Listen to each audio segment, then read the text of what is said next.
And this is also spilling into home decor. Yeah. So there's Witch and Watchman, and they have designed a wallpaper called Nocturne, which features this beautiful peacock, pomegranates, snakes, bats, spiders, toads. It's just whimsical and beautiful. And then Belle Hutley, who is a homeware designer, she actually found herself called to the craft 8 years ago, and has now incorporated a lot of like forests, moss, toadstools and things, bogs into her design, which she says, you know, it makes sense that she would have found her way to the craft because she, growing up in England, did actually grow up around forests and bogs and valleys, so that's amazing. And she actually has a quote in the Daily Telegraph article where she says, from the rise of Wicca to witch talk, witchery is definitely seeping into the culture. There are so many witchcraft and folklorist podcasters out there forming micro-communities, meaning that the modern-day witch has a wide online presence, fostering connections through shared lore and rituals. It feels less like a niche and more like a cultural coven that you want to be a part of.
Hey witches, blessed full moon in Libra, and happy birthday to Evanne. That's right, it is her birthday week. As such, she actually will be picking the Witchy Media review for this episode. We're really excited about that one. It's the very weird, kind of off-the-wall Disney film Black Cauldron. Yeah. I got excited. Sorry, I love this movie. No, that's okay. So again, welcome into our corner of the circle. My name is Marcus. I'm author, witch, activist, defiant homosexual. And I'm Evanne. I'm an editor, a legal document specialist, a birthday girl, and a lipstick lesbian. So here in our corner of the circle, we serve you out of 2 homos, 1 chalice. Yep, and it's a good fucking time. So if you are new here, welcome. If you are returning, thank you. Yes, welcome back. And if you are new here and like what you see, or if you are returning, then either way, please like, comment, subscribe, and share. It really will help us and help the show and, you know, just build a little community, which is what we're hoping to do. Little online coven over here. Yeah. So normally, middle of the month, we start off with astrology mixology, which for those of you who aren't new here, I don't need to give you the gist, but if you are new here, and you're like the middle of the month, it's because I like to do it in the midway so we can see what's happened so far in the month and then see what's coming. We're not going to do it this time, only because we have a lot of stuff packed in for this episode that we kind of wanted to touch on, and it didn't come together for this month in terms of time. So don't worry, there are plenty of other people on YouTube, obviously, that will have astrology forecasts, or, you know, don't worry too much about it, and we'll do it again next month. But yeah, let's get right into it with witchcraft in the news, and Evanne has the first story to tell us more. Yes. Okay, so the first story that we're going to talk about is yet another story out of the Kansas City area. There's something in the water down there. Sorry if you're watching from Kansas City, but if you are, I'm sure you know. Sorry. So, 30 members of the Kansas City area Satanic Grotto, led by their president, Michael Stewart, protested at the Kansas State House for separation of church and state, and also in regards to favoritism shown towards Christians by allowing events to happen inside of the State House, but not for pagans. Right. Yes. So of course, Bible Belt Christians being Bible Belt Christians, this rally drew hundreds of Christian counter-protesters. Of course. They were singing at the grotto members and yelling at them to accept Jesus into their hearts, all of that kind of stuff. The nonsense. Yes. So Stewart tried to conduct a ceremony inside of the State House rotunda. A guy in the crowd, Marcus Schroeder. Different Marcus. Damn you for having my name. Right. So Marcus Schroeder tried to snatch Michael Stewart's script from him, and Michael punched him in the face. Which, I mean... Yeah, you can't do it, but I love him for it at the same time. Yeah, you know I mean, it's brilliant. Yeah, I mean, I just feel like watching the video would clear my pimples, you know what I mean? Yeah, 1000%. Anyways, so after this altercation, Michael was arrested by the Kansas City Highway Patrol troopers who do the security at the State House. I keep thinking that I'm saying steakhouse. The State House. Delicious. Delicious steak. Right. So Michael was jailed briefly, but then released on a $1,000 bond. KSP also arrested 2 other members of the grotto at the same protest. Marcus Schroeder was also arrested for disorderly conduct, but then was released also on a $1,000 bond. Ugh. So. Well, look, I appreciate the circumstances and everything around it. Right. But that's resorting to your baser instincts, like punching. And I get it. Like, we could be like, punch a fundy, punch a fundamentalist, punch a Nazi, you know. But, like, unfortunately, when you are a minority religion, a minority path, and especially one that is like hated and misunderstood, like pagans, witches, Satanists, etc. And especially when you are in a position of power within you need to be an example. Yeah, you are the person who is providing that first contact with a lot of people, you know. Like, you have to show that you are better than them. Like, just, you're better. You're not a savage like they are. Exactly. These Christians, Catholics, these people, they're savages. Like, we're better than that. And in every way. Like, I don't care if you are a polytheist, a Wiccan, just a witch, a Satanist, a Luciferian. You are to be better than them. The Christians are the savages. And leave that to them. Yeah, leave that to them. Although if you do punch someone, I'll watch the video. Yeah, for sure. Next, some fun footage here. So at last month's London Fashion Week, it was crazy and witchy. And as we know, witchcraft has kind of found its way into the culture again, like it's the 90s. Right. You would think the craft just came out. Right. But witchcraft and occult imagery, alchemy, etc. is kind of, and tarot is all over the place. Widespread. And really finding this resurgence. And fashion and homewares and culture is one of those. So we're going to check some of that out. So at last month's London Fashion Week, Turkish-British designer Dalarla Findikoglu showed a witchy collection, and forgive me if I mispronounced your last name. I really apologize. Showed a witchy collection featuring hair twined around the models' bodies, as you can see, as well as feather and shell adornments that looked primitive and pagan, as described by the Daily Telegraph. I'm loving this. Yes, I think it's beautiful. I adore it. Loving this whole hair thing that's going on. So chic. Let's see. Combs de Grisson. As we can see, it's more symmetrical. There's more structure going on here, but there's still this like witchy infusion happening. Yes, I love that. Then we have Gabriella Hearst.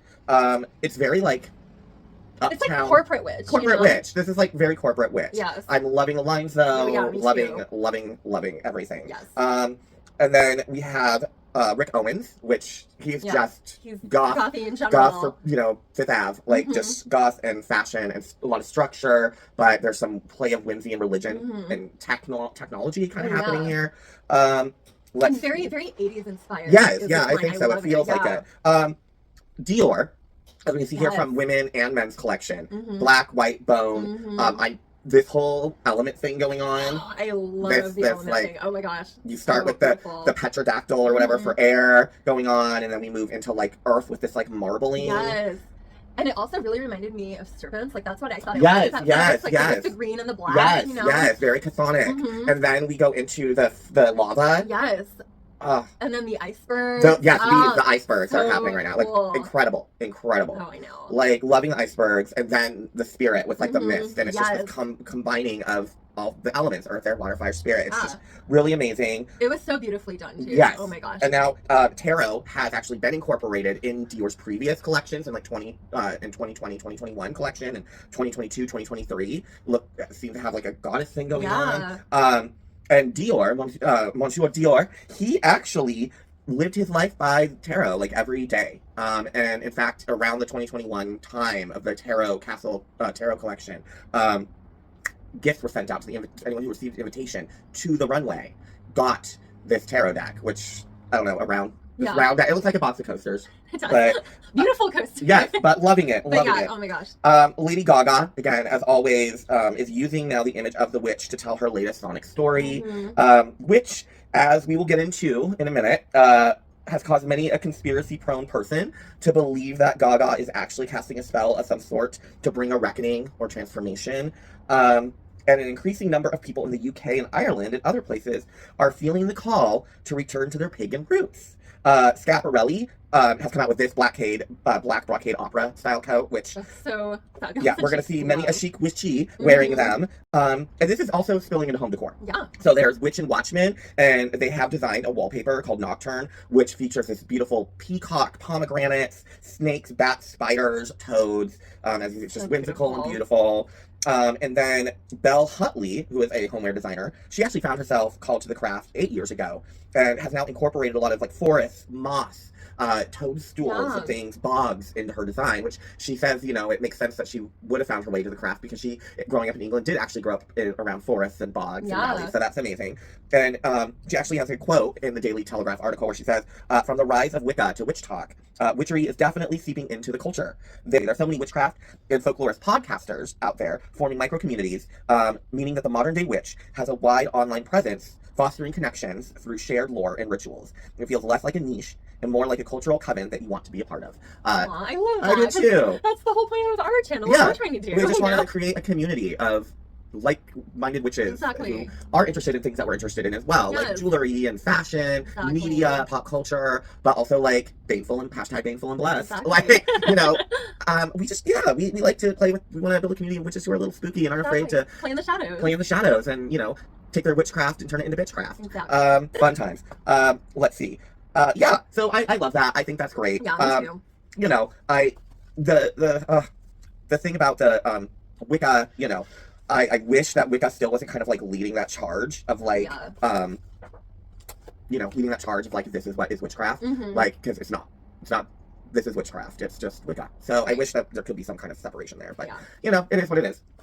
Well, great. And that brings me to the next news story, which is the Barcelona SC players in Ecuador accused an ex-teammate of witchcraft on a live stream about their 2017 season. So it was Eli Estrella, Washington Vieira, and Roosevelt Oyola. And they said that when Eric Castillo was their teammate, he was using witchcraft against his teammates. Castillo has not responded to these allegations, but it's kind of interesting because stories of witchcraft in Ecuadorian football have not actually been uncommon. Most famously, Pedro Quinones in 2014 was rumored to have been dropped from the 2014 World Cup squad due to similar allegations, although since then he has categorically denied this. So there's that.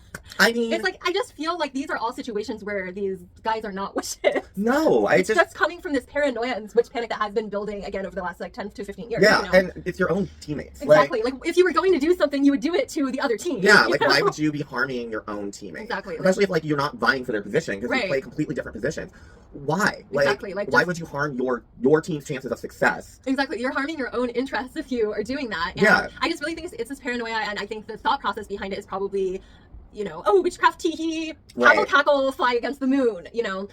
But there's not a lot of actual common sense that's going into forming this opinion. Well, clearly not.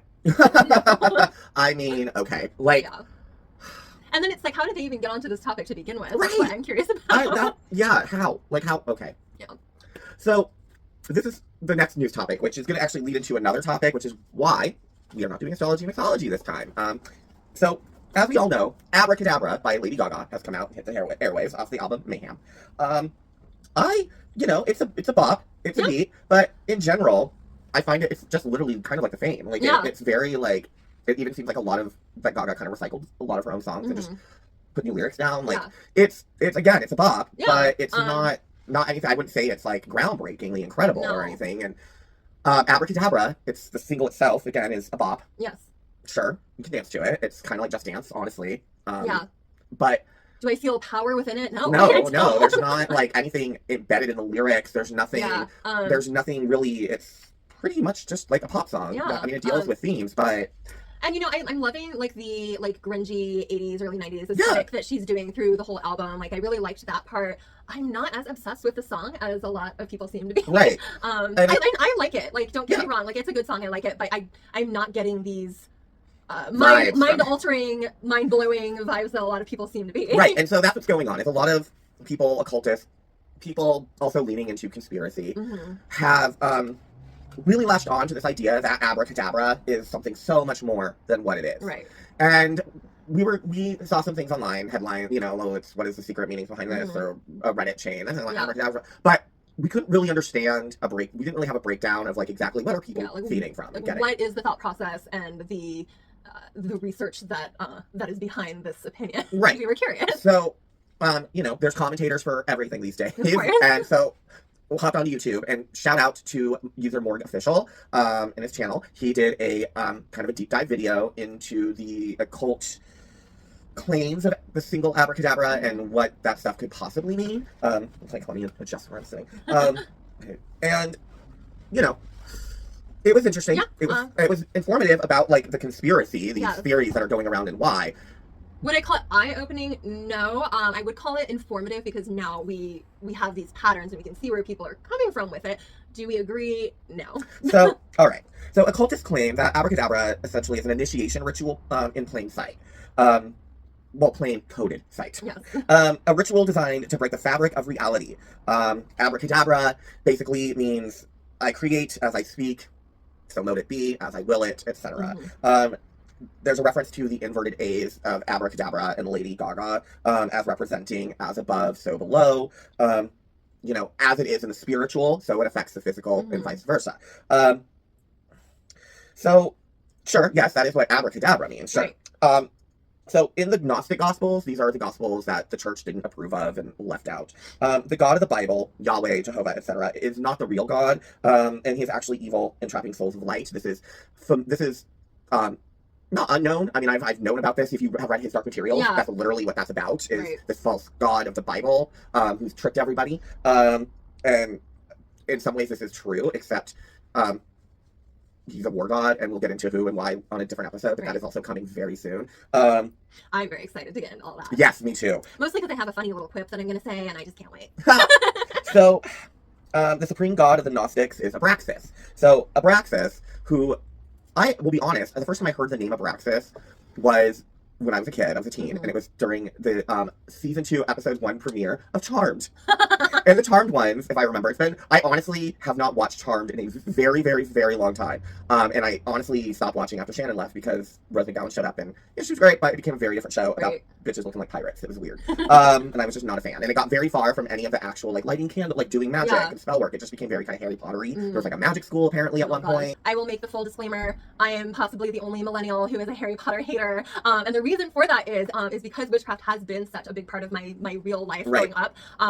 I feel some type of way about how fantastical and out there it is. Like, I get why it was such like a voice for my generation, but I actually think when I see witchcraft stories that are presented in that way, it feels a little cringy to me. Yeah, when it gets really fantastical, and I understand, especially as a fiction writer, I understand like you have to have fantastical elements, but I'm really a big fan of it beginning in something that's true. Right? Like, even if the result of the spell is fantastical, the actions of casting the spell should be fact. 100%. Even if you are tweaking it because you don't want to actually do real witchcraft on set or whatever, so you tweak it, it should still, like they did with the, kind of did with the craft, and part of the issue with the craft was that, like, they really didn't tweak anything, so it got, so there was a lot of real witchcraft happening all the time, but I do understand you do have to do some fantastical tweaking. So, anyway, back on point. Season 2, episode 1, the Charmed ones aren't sure if they want to continue being Charmed ones, and they have until the sunrise on the autumnal equinox to make their revow a year and a day, basically. Their year and a day. And so they have to make their revow every year and a day if they want to stay the Charmed ones or go back to not being witches anymore. And in that, the demon Abraxas steals their Book of Shadows and starts reversing all of their spells that got rid of all of the warlocks that they fought. And and that warlocks are demons. They're not like regular witches. They're not like, I don't know. It was weird. So luckily, if it was a guy or a girl, they could be a warlock, and then if you were good, you were a witch, boy or girl. So at least they had that. But it was still like, what the fuck? And hashtag warlock fire. Right. And so that's the first time I'd ever heard of Abraxas, and they basically made him look like the devil, like horns and like kind of like the Baphomet. So it wasn't until I want to say like, I don't know, 2000, no one said 20, I guess I could say 2005, but 2005 is when I actually learned about Abraxas, because I started learning about the Gnostic Gospels. So, anyway, so in this, about Abraxas, so Abraxas is, in the Gnostics, he's a very far away, kind of like in Hoodoo, which is a very far away god, supreme god, who can't be bothered with the small shit. And Abraxas is man, woman, it's ultimate duality. And he now has become, in the occult world, a god of all dualities. So again, it's kind of like taking a binary purpose of a deity, like the binary of a deity, and what a deity historical, and then like kind of, I mean, I guess Abraxas could represent all dualities, and I think we understand what that means. Yeah. Like, but maybe not, because that was not. I don't know. It's again, and we're getting kind of that's where it's molding a deity into what you want it to be, which whatever. Okay. So Abraxas, the name, actually each letter stands for each planetary sphere of the ancient world. And for the 7 days in a week. In numerology, this adds up to 365. Now, Crowley, Aleister Crowley. Oh, yes. He changed Abracadabra to Abracadabra when he created his practice Thelema, and Crowley believed that this was a formula for divine transformation. Yeah, so we're going with this idea that like Abracadabra and Gaga's intent is divine transformation, and that they're claiming that she's gone in to this song with the intent of practicing ceremonial hermetic thelemic magic.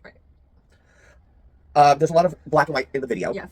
And historically, the black and white, they're saying that they believe that this represents the coming together of the dualities, light and dark. The Freemasons use a black and white checkboard in the ceremonial rooms, and this represents the balance of opposites and the game of life. So it apparently saved me from this empty fight in the game of life. They believe, because we've had these rumors of Gaga being in the Illuminati and like being like just the conspiracy crap, that supposedly this is a direct Masonic reference. And then the entire video just shows opposites colliding, light and dark, good and evil, etc. Yeah. Now, I'm going to finish on the Crowley stuff, and then she's going to get into the Lady in Red stuff. But to finish on this, occultists are claiming that this is intentional and that it is the alchemic formula conjecto, which bringing two opposite dualities together to create something new. Crowley called it the merging of the solar masculine with the lunar feminine to create the holy child Horus, the new Eon. I love Gaga, but like, this is putting too much credit into, like, if you listen to the song, there's nothing leading to this, and there's nothing in the video even leading to this. It's such a stretch, and I think that honestly where this is coming from for a lot of people is people who are witches, who are occultists. Like, they see everything that's going on in the world right now with the anti-witch hate. They're scared. They need something to latch onto to believe that there is a bigger light guiding them within the world of public figures. Right, she's the new supreme. Yeah, and I right. I think that honestly, I think most people, if they were to sit down and logically think about it, they're aware this is a stretch and they need to believe in it. Right. So I really do think a lot of these theories are coming from the desperation of witches right now. Yeah. And I can't really fault them for that, but I also don't have to agree. No, exactly. So we're going to get into now, Evanne is into the Whore of Babylon of it all. Yes. So that's also been a topic of a bunch of discussion around the pagan communities, and especially those who really do believe that the song is a spell on camera. Right. So the line, like a poem said by the Lady in Red, you hear the last few words of your life. Some people are conflating this with a reference to the Whore of Babylon. Right. Babylon, known as the Scarlet Woman, which actually, if you read the actual text, that's a reference to the city, not to a person. She's found in Revelation 1704. The woman was arrayed in purple and scarlet. Babylon, the great mother of prostitutes and of earth's abominations. And I saw the woman drunk with the blood of the saints. From what growing up, from the Christian evangelical side of my family, and from reading the Bible, doing the Bible study class, Babylon, it's like when they say Mother Russia, or like her children, Moscow's children, her children. Right. Babylon, it was the city. It was this belief of hedonism and the worship of idols, and the fall of Babel, and they were lost to all sorts of sins and idolatries, and kind of like Sodom and Gomorrah. Right. So they're not saying Babylon, the great mother of prostitutes, to refer to an actual person. They're saying that the city herself was the mother of all of this sin and iniquity. Yes, correct. And I think that honestly there has just been this conflation that it is a person. There's been which Crowley is the fault for. Right. There's been references to the Whore of Babylon as a deity named Babylon, even though she's really only, if I'm not mistaken, referred to just that one excerpt from Revelation. I believe so. I will have to recheck. She's only mentioned in that moment of Revelation, and it seems like Crowley. Well, it doesn't seem like it. Crowley, when developing Thelema, just kind of took the Whore of Babylon and ran with it and made it an archetype. Yes. Which again, this is leading into another actual discussion, and that main discussion. But she became this symbol for him of the ultimate shedding of it was the death of ego to go to Babylon. Babylon was the ultimate untapped, primal, ancient, feminine force, angry and vengeful, and all about breaking taboos and barriers, and kind of all these things Crowley needed to justify his own interest. His own interests. Yes. So what he states essentially is that surrendering to Babylon represents ego death, which is what people are latching onto with this one line of Gaga's song. Yeah. Gaga herself, it's that one line, you know, and we have another choose the road on the west side, as the dust flies, watch it burn. And now the path of the sun, obviously, east to west setting. And in a lot of faiths, in Hermeticism, Thelema, in the Egyptian religion, we're not going to say mythologies, in the Egyptian religion, in the original Egyptian faith of the Egyptian people, the land of the dead is in the west. Same thing like in almost every tradition. The land of the dead is to the west, and then whether it's transcending a barrier, a portal, or descending into an underworld of some sorts, but it seems they're always headed west. It's always west. And even in my own works, in my own novels, the land of the dead is in the west. I could honestly take from that line that she was escaping California fires in Malibu, right? And she's recalling like when they got on the freeway and had to, you know, get onto the west side, go to the west on the West Side Highway or whatever, and as the dust flies, watch it burn. Like even in like at that moment when she sings that in the video, like you do see ash falling down on the dancer. Yeah, you know, like so I think that that's a more plausible explanation for that line, personally. Right, and it could honestly be like she could be talking about the west side of Chicago. She could be talking about the west side of New York and of Manhattan, and be talking on the Upper West Side, which I believe is where she grew up. Yeah, and on the west side, I mean, that could even have been a reference to fucking 9/11, honestly. Right. Like, as the dust flies, watch it burn. If you're on the west side and that was in Midtown, like, you would see from the part, like, you know what I mean? Like, you can interpret that any which way. Right. And it's just a reach to be like, well, she's talking about the land of the dead. Right. So then in another line that people are kind of conflating, she says, "Hold me in your heart tonight in the magic of the dark moonlight." And a lot of people are saying that this is a reference to the dark moon, the goddess, the divine feminine, rising up against the patriarchy. Like, I get where it feels good to believe that. Sure. But for me, like, it seems to be a more romantic line because she doesn't refer to the dark moon. She refers to the dark moonlight, and hold me in your heart tonight, like in the magic of the dark moonlight. Like, to me, that really conveys, like, when you are with someone that you love and it feels magical and you've got the moon and it's dark out, you're on a terrace, you know, that's exactly how I took the line the first time I heard the song. In fact, honestly, like that line itself actually reminds me more of the movie Moonstruck than anything else. Like, you know? Which New York? Yes, exactly. Manhattan. And I mean, I love that movie. And Gaga is that bitch that you're like, you wouldn't be surprised she was like, well, that line was about how much I love the movie Moonstruck. Like, I wouldn't even be surprised. I know, like, but you know, in that movie, like during the scene when like the moon is really out in full and it's kind of making everyone act romantic, even, you know, people like old couples who haven't, you know, touched each other in 5 years are acting like horny teens. Yeah. There's this one scene where it is involving an old couple together, and he's like looking at the moon at the window, and he turns back and looks at his wife in bed, and she says to him, like, in that light you look about 25 years old. And I love that scene. It's so great. But like for me, I see that when I hear that line, you know? Yeah. So what does Gaga have to say about what her song is actually about? Exactly. Well, from the horse's mouth itself. Yes. So she says, well, the song is about facing the challenge of life and the challenge of the night and finding the magic in it all. And you're like, well, the challenge of the night, what is that? You can be like, yes, the darkness. Or literally, like, the challenge of working tours, working the club, performing every night. The challenge of the night. Exactly. And she's also talked about struggling with depression. Yes. So that could very well be a reference to that, like the challenge of the night, the challenge of darkness within your own soul and your brain. And then she goes on to say that the lady in red is all of you that puts you to the test. Your internal monologue. Can you do it? Can you do it? Will you do it? Are you good enough? Can you handle it? In a lot of ways, the song is about dealing with that challenge to yourself, and very often the world around us can reflect it back to us as well. I wanted to explore the question, what does it feel like to thrive and not just be surviving all the time? And you're like, abracadabra, right. Like it comes together, it makes sense, you figure it out. You figure it out. That is literally what the song is about. Right. It is about, she's saying abracadabra, and she's using esoteric, metaphysical, magical term and reference to be like an abracadabra, like, and magically one day, like, you come out of it and you feel better. It's better. Yes, in a way, it is about transformation. Yes, in a way, it is about manifesting your dreams, and it is about creating a new you. But not in the way that people, conspiratorialists, especially in the occult community, are meaning this to be. I'm telling you, Gaga's a Catholic. Right. She's been pretty open about being a Catholic. If you watch Joanne, like, you watch her Lady Gaga 5'2" or whatever documentary, like, she grew up Catholic. She's Italian. She's a New Yorker. She went to Sacred Heart, which is a very, very famous parochial, all-girls private school on the Upper East Side, or Upper West Side. It's either one or the other. I think it's the Upper East. This is where Cecily von Zieger went to school, the writer of Gossip Girl. Like,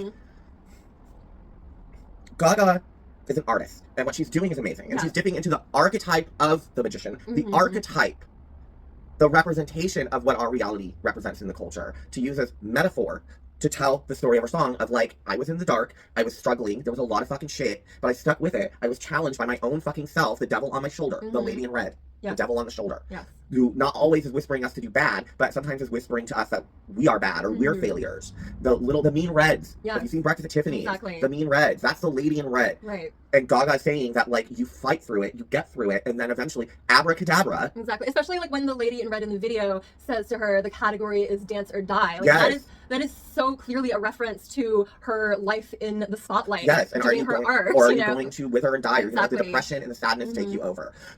Death or love tonight. The line, amor amort. Death or love tonight.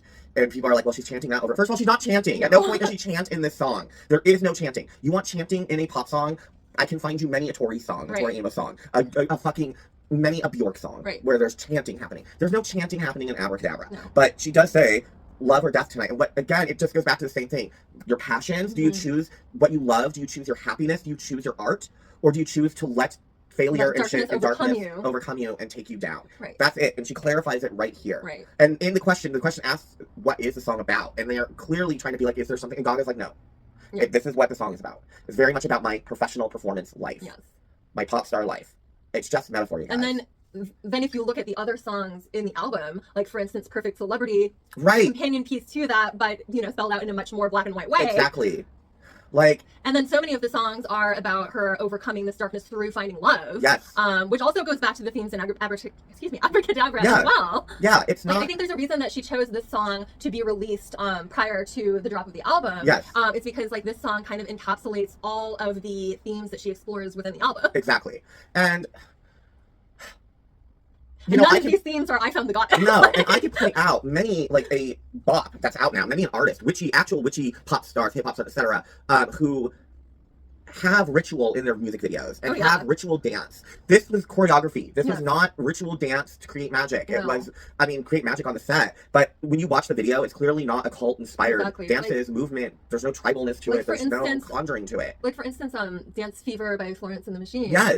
Like you can watch that has actual chanting with it. Yeah, a lot of videos by Aurora. Right. Like there are videos and songs by artists who are witches who incorporate witchcraft and ceremony and ritual into their very popular dance songs, pop songs, rap songs, etc. Right. Like, this is not one of them. This is Gaga being Gaga and doing what Gaga does. It was like when everybody was like, oh my god, Madonna's a witch because of her video Frozen. She's literally HEKA-TEA. Right. And it's literally all about HEKA-TEA. And she's in the liminal space of the dead, the black dogs. There's the three of her. Oh, yeah. She's literally HEKA-TEA in the music video for Frozen. She was practicing Kabbalah at the time, and now I think she's gone back to being a Catholic by this point. Like, but she was never a witch. Madonna was never a witch, but people ran with that during that time in 1998, 99. I remember that very much. That people were running with, oh my god, and all the witch Gen X and young Zennial millennial witches at the time were like, Madonna's a witch. She was not. She wasn't. You have to realize that musical artists will dip into mythology. They will dip into the occult, into esoteric sciences for the imagery. Yes. I think, Gaga has always been so avant-garde, and right now we are definitely seeing a surgence of kind of witchcraft that is based in aesthetics. Yes. And so I think that having that kind of cultural, aesthetic shift towards like things that are spooky and witchy, and then we see Gaga doing what she's always done, I think I get it why a lot of people are going to that. Like you could have, no one made this Lady in Red reference when fucking Bad Romance came out. Exactly. And if you watch that video, that I would have been like, oh, that's about the Whore of Babylon. It's like if you told me that, I would maybe believe it more with Bad Romance. Right. I still wouldn't have believed it, but I could have seen it more in that. Just imagery alone, in the dancing alone, the dancing in that was more ritual looking than what was going on in Abracadabra. Or like, what about the dancing in Alejandro? Right. Like, I see more like ritualistic aspects in that than I do. Yes, exactly. And that was heavy in Catholic imagery, which again, so why did we go and start into this? Was it just to dispel conspiracists about Gaga and people making Abracadabra more than what it is, and trying to dispel the sad, creepy fact of conspiraciness that kind of infiltrates the occult community? Sure, a little bit, but no. It's just a lead into our actual thing that we wanted to discuss, which really quickly, which is just kind of on theme to what we were talking about the last couple episodes about, and kind of going to be the running theme of the show moving forward, which is dignity and respect as witches, as polytheists. Obviously, if you're an atheist, like, just, we will put down here, go to this timestamp, and we'll be past this subject. But if you are a polytheist, if you do worship different deities, if you honor, respect ancestors, ancestor spirits, nature spirits, the spiritual realm, then this is the topic that is important and needs to be discussed, which is, we talked about deity hopping, just kind of using whatever deity you want for your own benefit without actually caring to really commit or learn about said deity. Just kind of using the image of the witch or the aesthetic of the witch to just kind of move yourself forward to be controversial or whatever. Making up your own deities, as people are doing, literally being like, I want Catwoman to be my goddess. Right. Like, no, that's Selena Kyle Catwoman, that's just a comic book character. Like, no, we've talked about how you need a lot of belief, millions and millions and millions of people over a long time, but deep belief, putting out that energy to create an egregore. You alone, or you and your 4 friends, cannot make Catwoman your goddess of thievery and cat burglary and pray to her. She doesn't exist. She's a comic book character. She's a cartoon character. She's a live action film character. She's a toy. You putting a Catwoman toy or a NECA Catwoman statue that you paid $230 for and looks amazing on an altar and pray to it does not suddenly create an actual egregore of Catwoman. It just doesn't. In that same token, here we are to talk about deity, spirit, rewriting, manipulation, etc. And of course, when we talked about the jinx of it all, Jinx Monsoon changing her name and to Hera Lilith and not doing the actual research on either deity or spirit, entity, archetype, whatever, to see that they don't even work, and it's actually super disrespectful to even take on Hera's name directly. And briefly, just super briefly, tell us the story. We forgot to add it in that episode, so just really briefly. Yes, so there was this couple, king and queen of an island, forgetting the island, but it doesn't really matter to the story, Alkaine and Saix. They were very, very loved up on each other, definitely a love match. They were obsessed with each other. However, they were also a little bit arrogant and ignorant, so they decided that they were going to start calling each other Zeus and Hera, using their actual names, like, and not in a very like, oh, you're my Hera, like, oh, hey, Hera, let's go do this, you know? Having the subjects now call them Zeus and Hera. Yes. So obviously Zeus and Hera, the real ones, saw this and were like, not our names, motherfuckers. So basically, Zeus, as he does, struck Saix with a thunderbolt. That took his ass out. So of course, Alkaine was distraught over this, and she killed herself, jumped out of a window, I believe it was. Very, very Bram Stoker's Dracula way to go out, you know. But that's what she did. So in their deaths, they then became seabirds. So scavengers. Yes. So you know what? There you have it, witches. The next time that a seagull shits on your car, just remember it could be Jinx, but don't feel bad because she still gets to sing. That was really good. But yeah, this is why, like, they don't fucking like it. No, it's sacrilegious. Yeah, it's super sacrilegious to take a deity's actual name. Yeah. Especially, it is one thing if, like, well, not one thing, I still think it's disrespectful, but if you're not pagan polytheist and you just name your child whatever, like, that's ignorant and it's rude and you shouldn't be fucking doing it, but whatever. But if you are pagan, if you're polytheist, if you're a witch, and you claim that these deities, you believe and respect them, then you should do your research, and Jinx should have known, like, Hera doesn't like that shit. No. And as we said in the video, Lilith, Lamia, whatever, the correlation history of Lilith, the name, like where it comes from, the many associations, one of which is to the queen Lamia, named Lamia, who got fucked up by Hera because she was having an affair with Zeus, and as Hera does, she fucked someone up. That's what she did. Like, there is no avenue where it was respectful. No. And I just cannot get over the fact that, like, using their names together was so disrespectful to both parties. Correct. You know? So now we're going into making deities whatever you want them to be, even though you can't. So I guess this will depend on how deep your faith runs, what that looks like, okay? I don't understand those of you who are like, well, the deities are just like archetypes. They're archetypal energies and whatever, but they don't really exist. But I still have an altar to them, and I still spend money for that altar, blah, blah, blah, but I don't think they actually exist, and blah, blah, blah. Like, so you're spending your money on creating a shrine to something that you don't believe in? If I honestly just thought that all the deities and spirits were just like archetypal energies that you could tap into, I wouldn't have altars I wouldn't waste my money. Like, exactly. I would see that as a waste of my finances if I did that. I have altars in honor of my deities because I 1,100% believe in all certainty of their conscious, spiritual, corporeal on another realm, but no less real, valid, independent, cognitive existence. Exactly. And that means I honor their sovereignty. And that means that I don't try to change any spirit, deity, good or bad, whatever, into something else to make me feel safer or more comfortable with it, or to represent what I want it to represent. You can't do that. No. Like, you just can't. I can't make, for example, I can't start worshiping Poseidon, for example, right? We'll use Poseidon or Manon or some other oceanic deity specific, where that is literally their sole realm. Right. And that's all they deal with is the sea.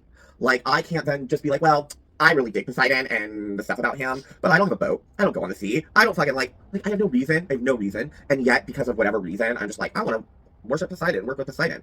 And so I decide, though, that I'm going to have Poseidon, I'm going to go to Poseidon for fucking the lottery. Right. I could, and I could reach, and I could look in, and I am sure if I wanted to, I could find something in his liturgy, because I'm not going to call it myth, I'm going to call it liturgy. I am sure I could find something in his liturgy that I could point to and use as justification as to why I can go to him for the lottery. Right. But let's be clear, you really can't. That's not what he's there for. No. Doesn't deal with the lottery. Just like Poseidon isn't a god of love. Exactly. I'm not going to go to Poseidon for and invocate for any type of assistance in a love spell. No. I can't make Poseidon suddenly be that. And Poseidon only likes, for example, shrimp and seaweed as offerings. I don't know, because I have no reason to honor and worship Poseidon. I don't. I have no reason to work with Poseidon. Right.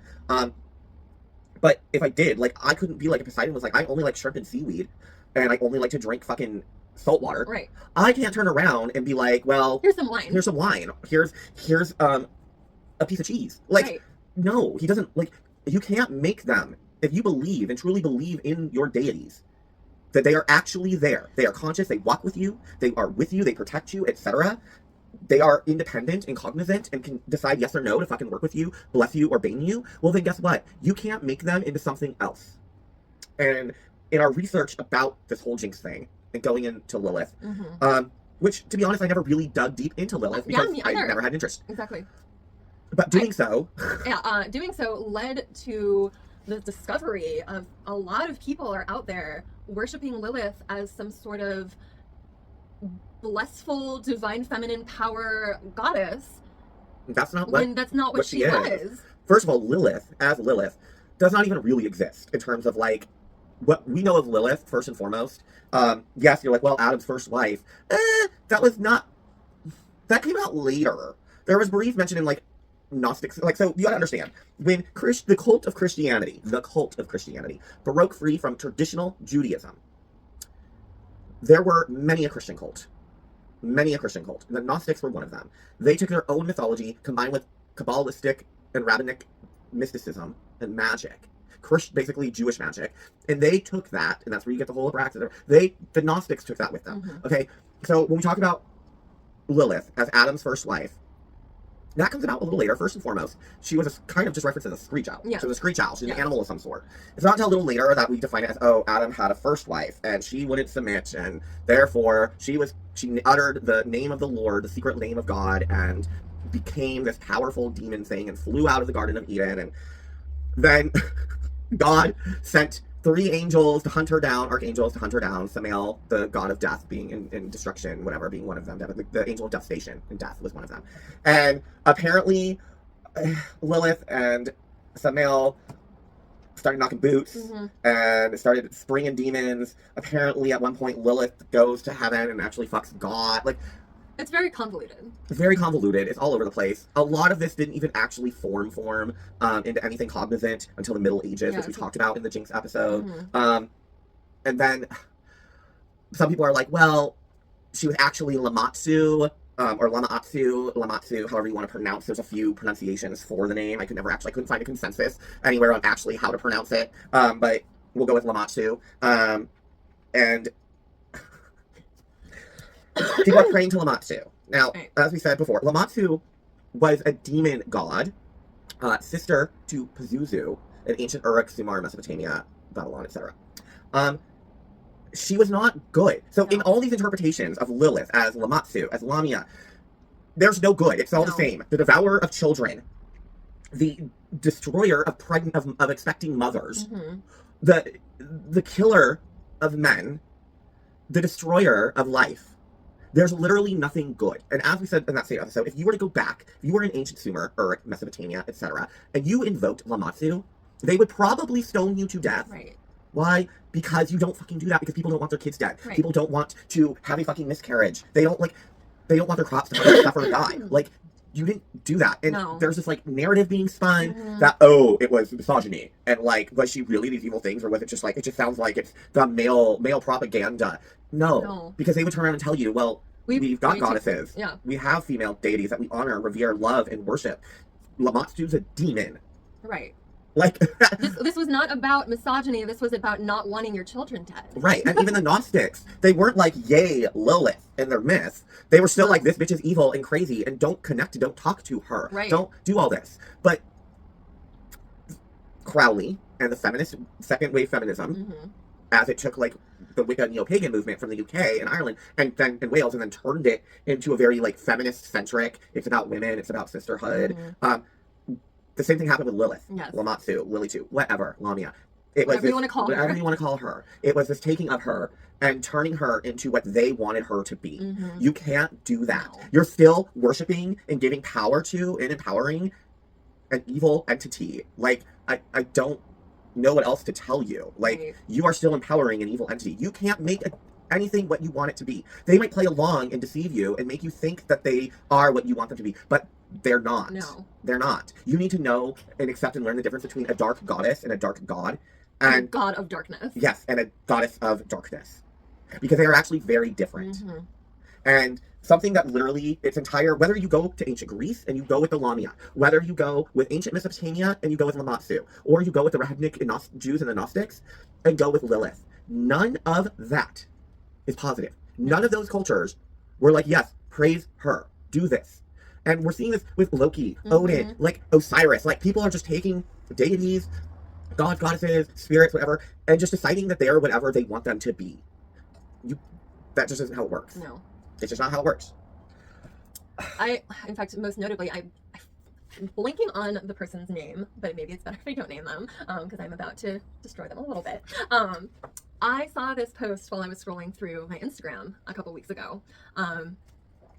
This woman was stating that she works with Lilith and basically was asserting that Lilith had helped her with her body image issues. Okay. And I think what she's not understanding is that if Lilith did say any of these things to her, it's not because she actually cares about your body image. Right. It's because she wants to eat your flesh. Right. She wants something and potentially from you. the flesh of your future children. Right. She wants something from you. You know, gods, goddesses, demons, all these entities, spirits, they need to be fed one way or another. And giving offering, worship, energy, magic, these things to them to feed off of, empowers them. It strengthens them. And if you want to fucking work with the goddess Hell, by all means, please do so. Right. That is fine. That is a dark goddess, not a goddess of darkness, not a spirit of darkness. Very different. Very different. Deities, yes, can have scary sides to them. Oh, yeah. I literally work with deities that all of their altars would scare the shit out of people. Right. Literally, I don't really have a aesthetically altar the bunch. Evanne does. I don't. My altars are spooky looking. Like, they're pretty spooky looking. And yeah, there are dark aspects, scary, violent, dark, vengeful aspects to the deities I work with. But they don't want to devour your children. No. They don't want to cause pestilence and famine and plague and destruction. Like, I can't understand wanting to work with that.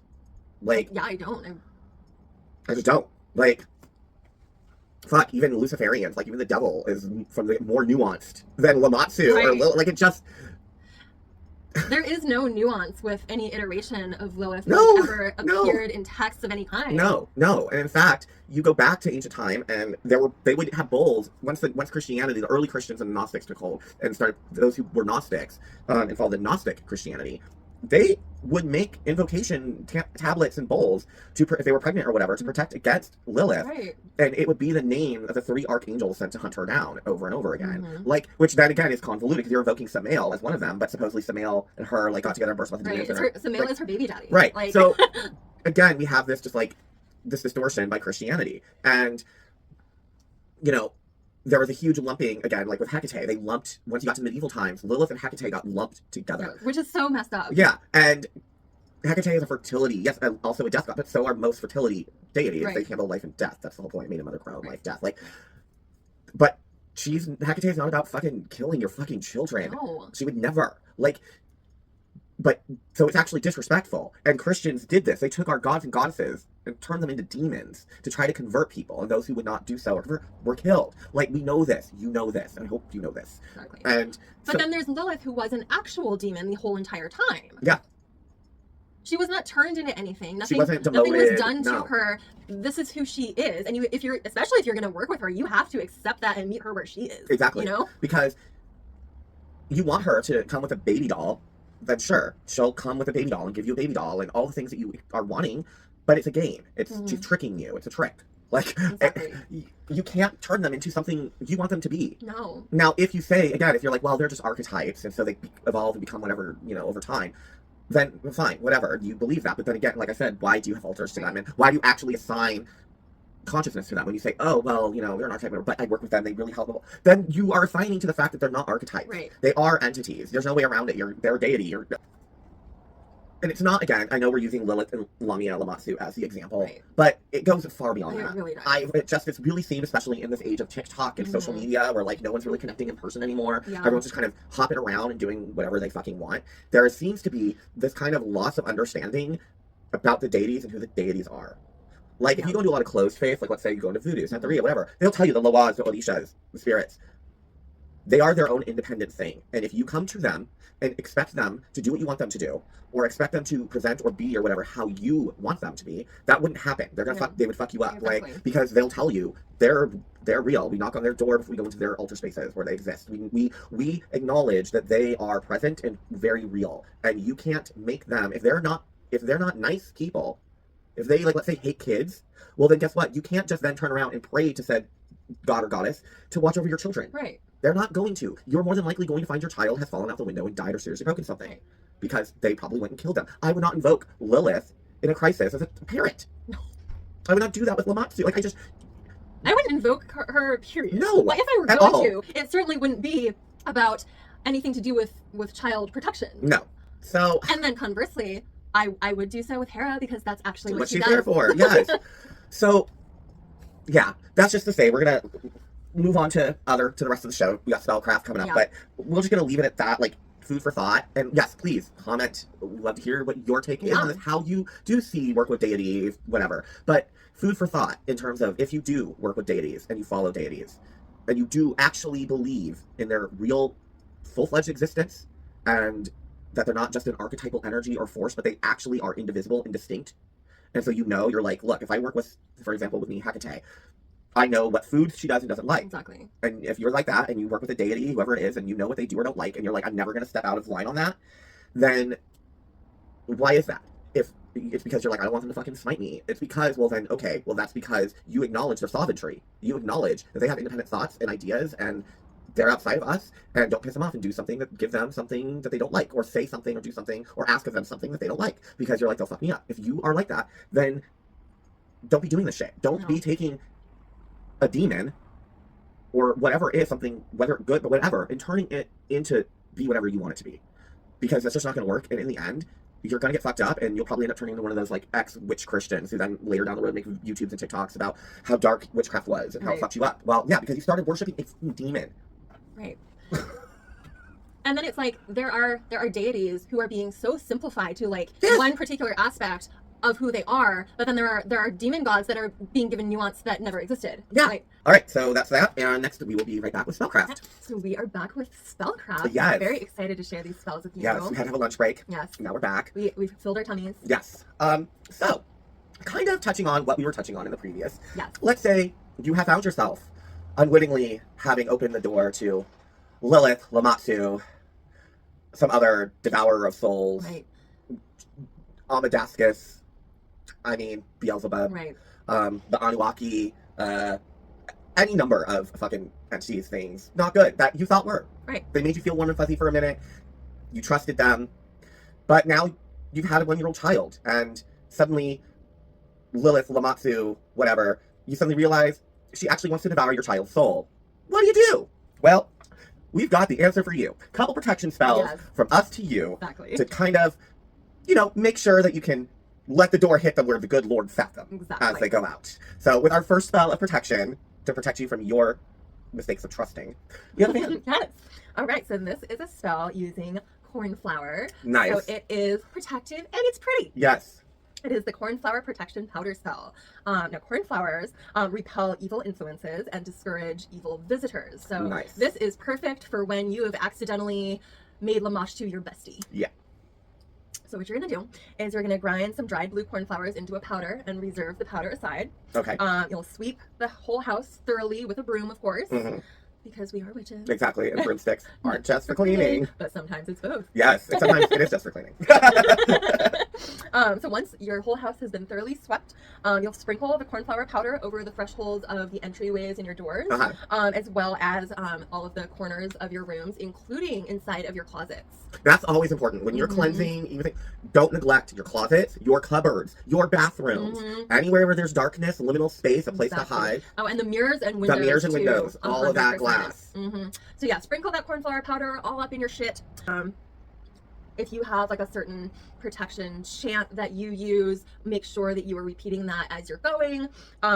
And then, yeah, that's basically pretty much it. You can repeat this periodically just to make sure that your house is all barriered up. Nothing is getting in past that cornflower powder. And you can also reinforce that with blue eye beads. Okay. Or any other types of amulets specifically. Like yeah, especially if they're blue amulets to go with that blue cornflowers. So yeah, that is my spell. So, let's say you decided in your youth, your wild youth, to allow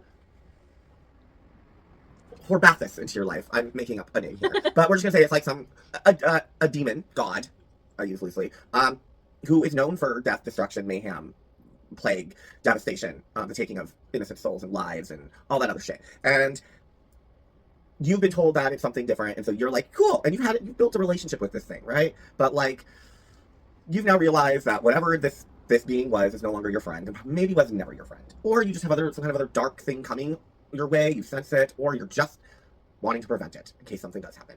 Well, that's where the bells of protection come in. Now, this is great. It's basically like a sonic bomb, a magical sonic bomb. So you're going to get 4 silver or iron bells. Consecrate the bells with fiery wall of protection incense, or you could use pine, rosemary, sage. People are going to come at me. Not white sage. If you are not Native American, don't use white sage, or you shouldn't. Look, sage is sage. I will tell you, sage is sage, okay? Sage is protective. Sage has been used in protection in Greece, ancient Greece, in the Middle East. Bro, sage is freaking everywhere, and sage has magical protective properties and other properties all over the world. All the same, okay? It's universal. So whatever sage you can get your hands on, it can be literally sage in the McCormick's dried spice shaker in your spice rack. Just get some sage. Burn some sage. Get incense stick sage. It doesn't, whatever. I just want to give that appropriation asterisk there. Right. Like, I'm not saying go get yourself a bundle of white sage if, or Palo Santo. If some sort of Latin American nationality, origin, Mexican American, Mesoamerican, Native American. Yeah, give that caveat. I'm mixed with those, so I can use those. But right. I'm going to give that caveat, of course, because we want to be respectful of the idea of close traditions, okay? Right. So, just get some sage from McCormick's, dragon's blood incense, etc. Just you can buy the incense that says, if you trust that it's not just like bullshit and it's like maybe from a magic shop and it's just incense that says protection, right. Use it. Pass the bells through that. Consecrate it through the smoke of whatever protective incense you're using.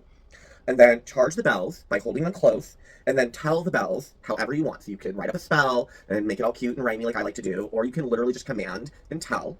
But however best you see fit, tell the bells their mission of protection in your home as loud as possible, because you want that commandment to then ring out in the spiritual realm when the bells go off. Now, hang one in each area that needs protection. So that's not like in the room. So it's like just, if like you're like, oh, I need one in every room of my apartment, then, put a bell in each apartment, or each room in your apartment, put a bell. Like, you don't have to put them all in the same room, just wherever needs protection, put a bell. Now, allegedly, and I do say the alleged in quotes because anytime I've ever done a bell spell of any kind, it has always worked for me, but allegedly the bells will ring when danger appears from whatever direction, so they'll ring on their own.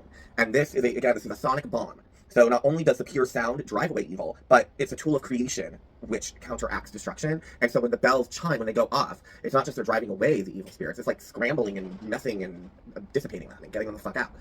But they're bombs. They're magical bombs. So every time a bell goes off, every time this happens, you do this and a bell goes off, you then need to recharge that bell. You need to do it again and recharge and consecrate, because once it's gone off, the magic's out. So just keep recharging that. And it'll work. Even above my chandelier here in front. I don't even know if you guys can probably see Yeah, it, but I don't think it's they can. but it's been in previous episodes. So Yeah. go back to previous episodes, you'll see I have like a wreath with pentacles and bells hanging from it, and yeah, it there for a reason. Bells, not just for chiming. On the show, a lot of things are not just for. Right. So there you have And it. it has nothing to do with an angel getting his wings. No. So there you have it. 2 spells of protection to protect you, your home, and your loved ones. From your negative life choices. Enjoy. So with that, we come to the Pagan Invasion. Once again, we fly through the Crystal Mountains to go to the Crystal Castle to sit upon the throne of paganism and despair with Chuck Smith Sr. and Carol Patriciana. And we're not just talking about our toilets. No.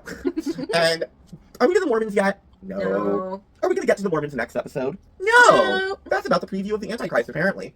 This one was once again a straw man, fair slim argument against evolution and relating it to paganism. Mm-hmm. What was the title? Evolution. From physics to metaphysics. And a lot of it was just reiterating the same claims that they made in the previous episode about evolution. Once again, it was more racism of yoga's evil, Hinduism's evil, anything from the East is evil, evolution comes from the East, humanism is a religion, being a humanist is apparently a religion. Right. Because they manipulated headlines that talked about the humanist code or whatever, and in the description it described humanism as the new religion of humanity or whatever, and it wasn't actually meant that humanism is an actual religion. It was just hyperbole. It's the new religion, humanism. It was a lot of taking headlines about things and running with it. You know, it kind of makes it make sense why they do take the Bible so literally when they're that, a lot of these Christians are this way with everything else. Yeah. They don't clock hyperbole or sarcasm, anything like that. They just take every single thing at word face value. Yeah. And it's the same thing that they do with the Bible. Yes. You know, they don't treat it like mythology stories. No. They treat it as a historical account of what happened when it's clearly not intended in that way. Yes, they kept referring to evolution as a religion. Yes, they did. And they kept saying that science does not back it up. The fossil record doesn't back it up. Geology, nothing backs it up. This is all untrue. The fossil record backs up evolution. Geology backs up evolution. Biology backs it up. Astronomy backs it up. They can explain the formation of planets, the universe, the Big Bang. Yes, as we continue to collect data, the theory, and gotta remember, a scientific theory is not the same as just my theory on the storyline of John and Bennett on As the World Turns is. That is not it's not the same thing as a scientific theory. Exactly. A scientific theory does have basis in fact, it has basis in tested hypothesis and question, and has scientific data to back it up as what is presented in the moment. What changes the theory is as we collect more data, as we learn more about things, then sometimes we discover new things that either previously alter what we had thought from the previous available evidence. And we go, oh shit, no, it actually was a lot longer. This tree actually was here a lot longer than we thought it was originally. Because now our technology and our understanding has advanced, we have now been able to identify things that previously couldn't be identified, so they were ignored. Right. But now we can identify this ooze and learn that sap actually is prior to the rings of a tree. So you can't just count the rings of a tree to determine how old it is. Now you have to test the sap because we've learned the sap came first or whatever. Obviously I'm just making that up as an example, but that's what that means. Then the scientific theory changes. It's not the same thing, again, as your plot theory for a character couple you're shipping. So evolution is backed up by the science. And again, as we said in the previous episode, do I believe in intelligent design? Absolutely. But I'm not a creationist. My pagan beliefs, my spiritual beliefs, my HEKA-TEA teachings reinforce evolution and science and the evolutionary record. My belief is not challenged, disproved, anything threatened by science, by evolution. Again, do I believe there was intelligent design behind it? Absolutely. Yes. And I'm not going to apologize for that. I am a pagan. I'm a polytheist. Right. I believe in my deity. I believe in the creation stories. But again, and as I admit in this, the thoughts of evolution and ideas of evolution existed in the pagan world. The pagan world was actually advanced in a lot of ways, and then Christianity destroyed so much advancement and put us in the Dark Ages. Let's just be clear. The Dark Ages happened because of Christianity. Let's just be clear. We went from the classical, the Bronze Age, so much development, and then Christianity happened, and then they went and destroyed everything, and we as a people literally digressed. Yes. It's actually really sad to see how advanced in a lot of ways the ancient world was, and then we just de-evolved because of Christianity. Yeah. The Abrahamic faith made us all stupid. Just remember that. They made us stupid. And now they're doing it. And now they're still doing it. And they've done it again now, the Department of Education, which again, we're seeing now with the culmination of what the GOP has achieved, what they want to push with returning education back to the states, which means putting prayers back in school, creationism in school, the Bible in school, etc., and make it be forced to be taught. You see the machinations of this in Pagan Invasion. Yeah. And it was a lot of racism and nonsense. It's just there was no reason to write notes. No. It was, the more we go down the rabbit hole of the show, I will take notes again, I'm sure, once we get to something pagan. Right. But till then, like, maybe the Antichrist thing will be interesting. Maybe. I mean, I'm sure that will go into Babylon and the Scarlet Woman, so maybe we'll get a little more about that. Although most Christians don't even acknowledge, just like with Lilith, they don't even acknowledge that that's real. Like, they don't acknowledge that part of it. Mm-hmm. So, be it what it will, be it what it may. But it's fascinating again to see how these thoughts have shaped now. Yeah, because we really are seeing the direct influence of these types of shows. That came 1,000%. Yeah, 1,000%.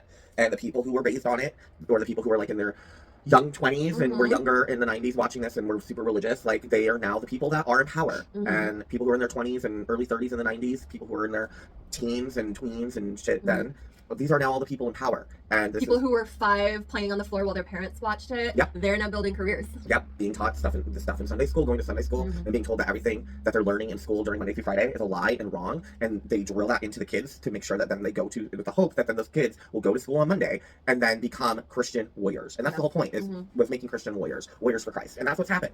And we're seeing this. So in that regard, watching this is what it is, and it's worth watching. But the act of watching it is horrible. Horrendous. Those of you who are watching it with us, we're sorry. Yes, we are so sorry. Please let us know what you feel in the comments. Like, again, we're not trying to take notes. It's left so much of the realm of reality by this point that there's no one worth quoting. They keep talking to crackpots who are clearly like creationist scientists, and it's just, there's no point in quoting them. Most of what's getting quoted now is Carol Matriciana's book, right? The conspiracy or the evolution controversy, conspiracy, and then her documentary, The Evolution Controversy, like, that's based off the book, The Evolution Conspiracy, like. Yeah, when it gets to something actually worth taking notes about, we promise we will. Again, maybe the next episode with the preview of the Antichrist. Do they just mean the Omen trailer? Right. Maybe that will have enough worthy information for us to actually take notes. Right. Until then, though, until that happens, this is what it is. Yeah. All right. And with that being said, it is now time to dive into the Black Cauldron. In Witchy Media Review. Yay. So, the Black Cauldron. Yes. Tell us a little about this birthday choice film of yours. Oh, yes. All right. So, I had not seen it in quite a few moons. It was one of my favorites growing up, though. It follows the story of a pig keeper named Taryn. Love that name. I know, right? I actually went to school with a girl named that. I only know girls named Taryn. Yeah. Interesting. But anyway, this Taryn is very much a lad. Yes. So he is bummed that he has to spend his days taking care of a pig. Yes. A literal pig. He's a little bored. He's, at that age in, your early teens when you want your life to be exciting. Yes. So he's very much in that energy of his life. But of course, the story does not stay quiet for long. No. We find out that the pig, Henwin, is a magical pig. Magical pig. And she can tell the future when she puts her snout into liquids. Yes. I mean, give me a couple glasses of champagne and I will too. Yeah, that's right. And then aside from this whole story going on, there's also this horned king, and he's evil, scary. Very scary. I mean, I'm not gonna lie, when I was little, I kind of had the hots for him, though. I mean, he's voiced by John Hurt. Yeah, there's kind of a sexiness there. Exactly. He was 85. Exactly. Plus, like, you don't see his face. He's all shrouded in darkness. Like, yes. Yeah. My 4-year-old self liked it. Anyways. So there's this horned king. He wants to take over all the land. He's like trying to build this army of warriors from dead skeletons of the warriors who have been lost in the battlefield over the centuries that have come before. He knows if he gets the Black Cauldron and gets the skeletons into it, he can achieve his goals. Yes. So unfortunately, popping back to the pig. Yeah. Make that pig pop. Pop. Piggy pop. Piggy pop. So, as we're discovering that she has this talent of seeing the future, she sees the Horned King, and he sees her through the water as well. So then he realizes the extent of her power, and of course he wants to use that so he can find out where the Black Cauldron is, so that he can make his dead army alive again. Yes. So he comes after the pig. Taryn and the pig have to flee the farm where they're at. Unfortunately, the pig gets kidnapped by dragons sent by the Horned King. It's a whole thing. Hilarity ensues. Yes. Anyway, this movie is real weird. Yes. It's kind of a lot. It's convoluted. But it's such a childhood favorite of mine It's a that gem. I'm obsessed with it. I love it. Yeah, I mean, I would say most people don't even know about it. Yeah. I honestly didn't even learn of its existence until I was like 18, and like it's not because it was sheltered from me. Like I grew up on like horror films, Legend, Right. Labyrinth, Never. Like I watched all the fantasy shit. Yeah. Like it just was something that like escaped me, Mhm. and that in part I think is because it like literally never played on the Disney Channel. Yeah. Like it never. And I don't mean like oh it did here or there. I mean it literally never did. They never played it because it came from an era of Disney right before Little Mermaid and stuff. Mhm. That was like a weird in between Yeah, time it for really the was. studio and some of Mhm. the things that came out of that. The Rescuers. Yeah. It was dark. There was a lot very of more dark yeah. time, dark themes.